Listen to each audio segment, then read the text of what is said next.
Hello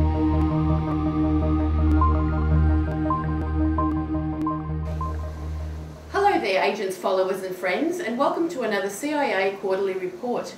I'm Agent 12 and I have with me today Agent 36. Hi. And Agent 37.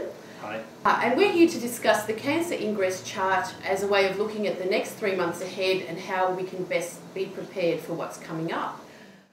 The last time we did our report in March for the Aries Ingress, Uranus rocketing into Aries and sort of starting new beginnings, and of course we witnessed the horrific tsunami in Japan and hence the after effects of the nuclear disaster. Now, what an incredible beginning that just happened a few hours before the ingress of Uranus into Aries. And isn't it interesting with Neptune moving into Pisces? So first Uranus went into Aries, we had the earthquake, which is that Uranian kind of shocking sudden movement.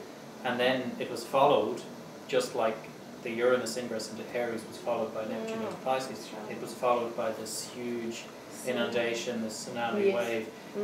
But even the radiation that's been spreading from the plant, and not just the radiation, but the media hush-up of what's going on, and the fact that nobody can believe TEPCO in terms of what they're saying, is all very redolent of Neptune. Yes, that's right. And Neptune moving into its own sign, which is Pisces.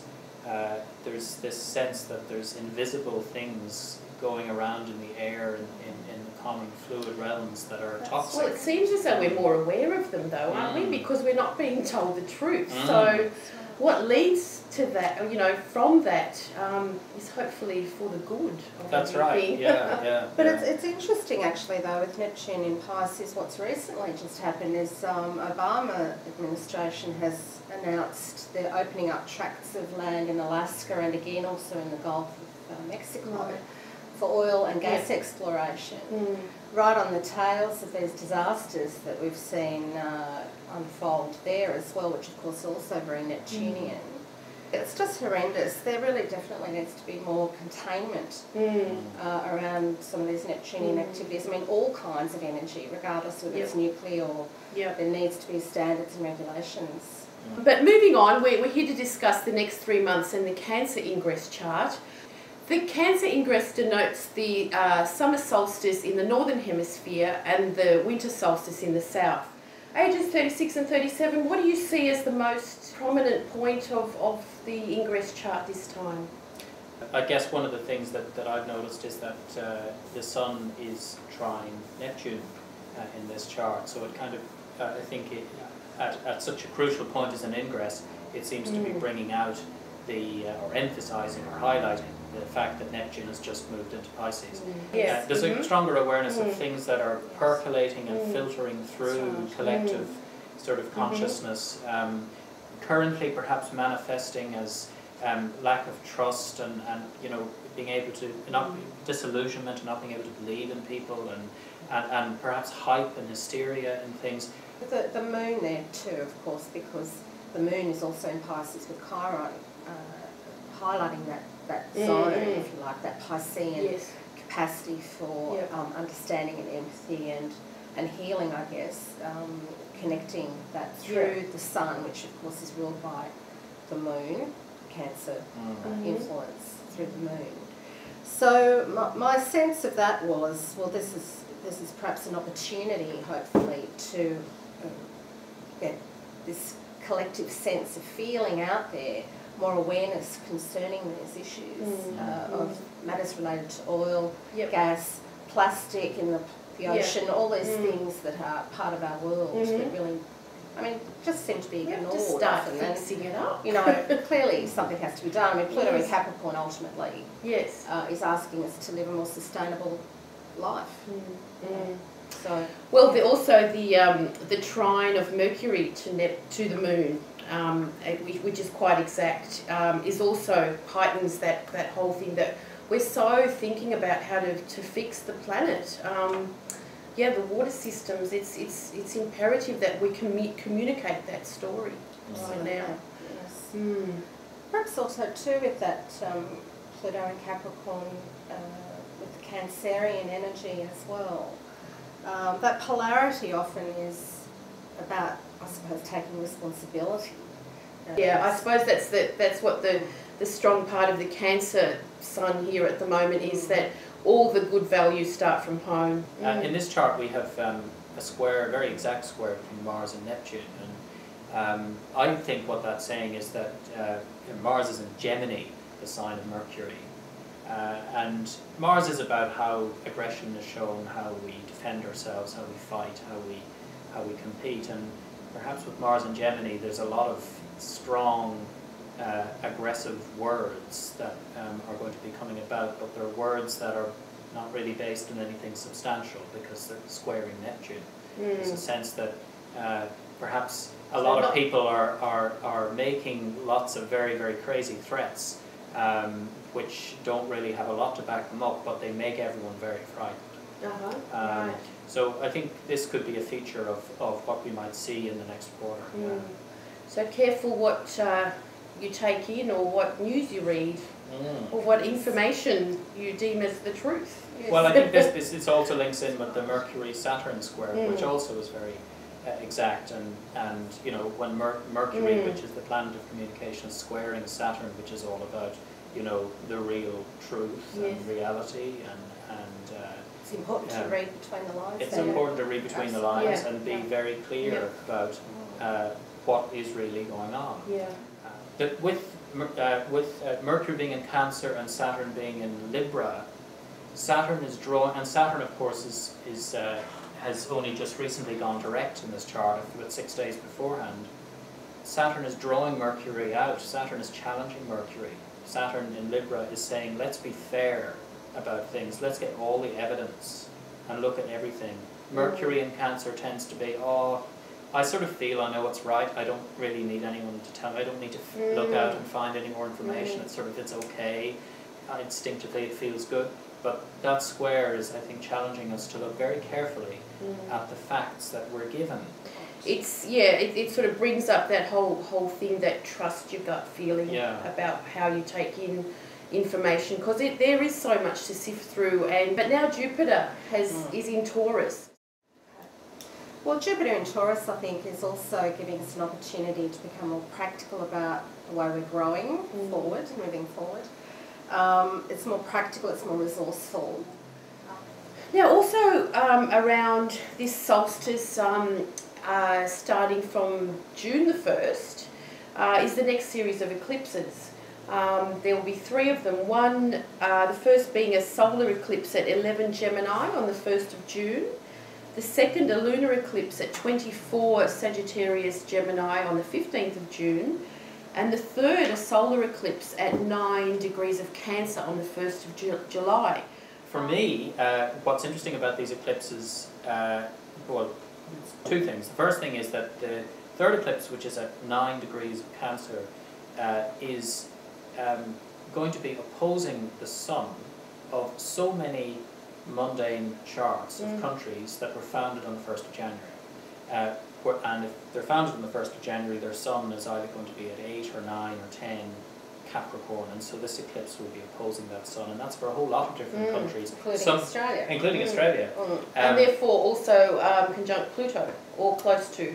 Correct, that's right. And of course that point will also be aspected or opposed by transit, or conjoined by transiting Pluto in the next 2 years or so. So generally speaking, I suppose, major shake-up of, suggesting the beginning perhaps of a period of major shake-up of what we take to be kind of stable democracies or stable sort of geopolitics of the world at the moment.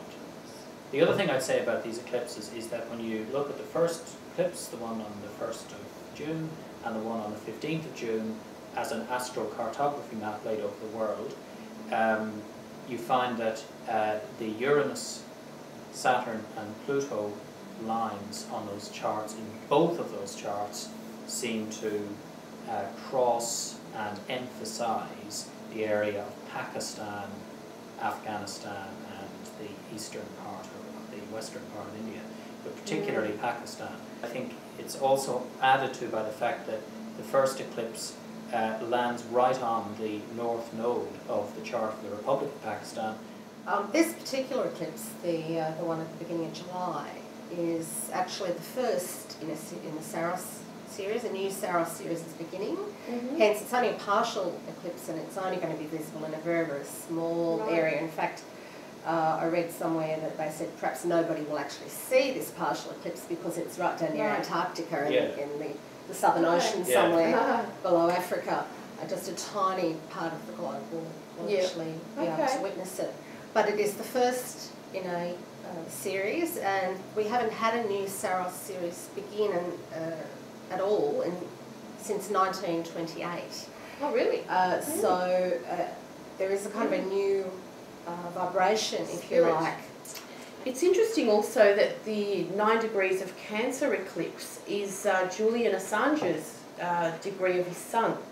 I suppose the other interesting thing with Julian Assange is that he was born in a year of a Saturn-Neptune opposition in the very early degrees of Gemini and Sagittarius, and now at this ingress and these eclipses, Neptune of course is in the early degree of Pisces, and so it's squaring that opposition.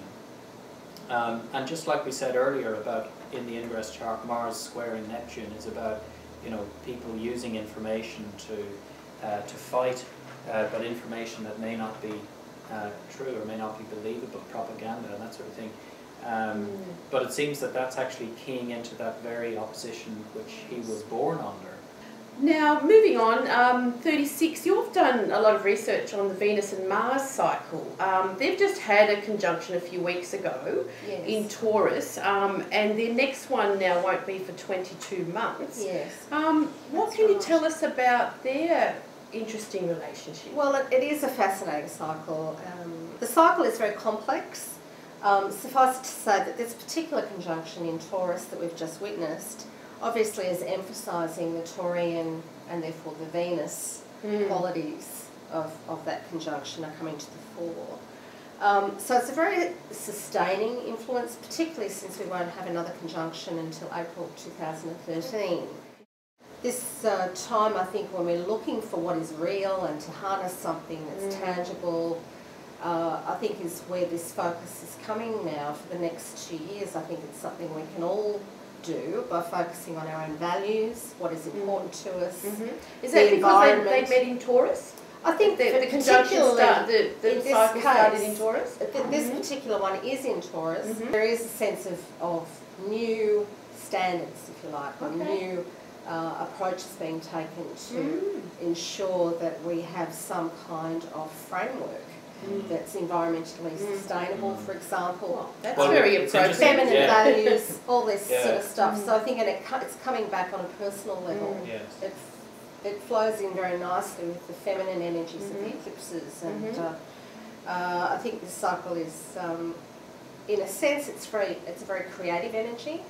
Mars and Venus together create. That's what they do, and so what we're going to be being created is going to be based very much on those core important values that are sustainable and worthwhile. What's so interesting about you talking about that is that Venus in this ingress chart is at 14 degrees of Gemini. It seems to be like a prelude to next year's Venus occultation, where Venus passes in front of the Sun and almost creates like a beauty spot as she goes across the Sun. Because that will happen at 15 degrees of Gemini. So as you talk about the cycle of creating the core values of what we stand by, is what the focus of, I think, what the Venus occultation is about next year in the middle of 2012.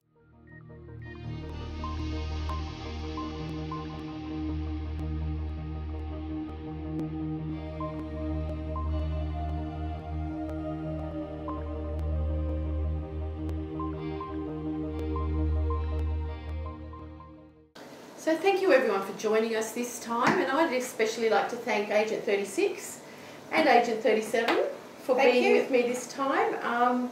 And of course, please stay tuned to our website and make sure you join us for the Libra equinox. Until then, see you later.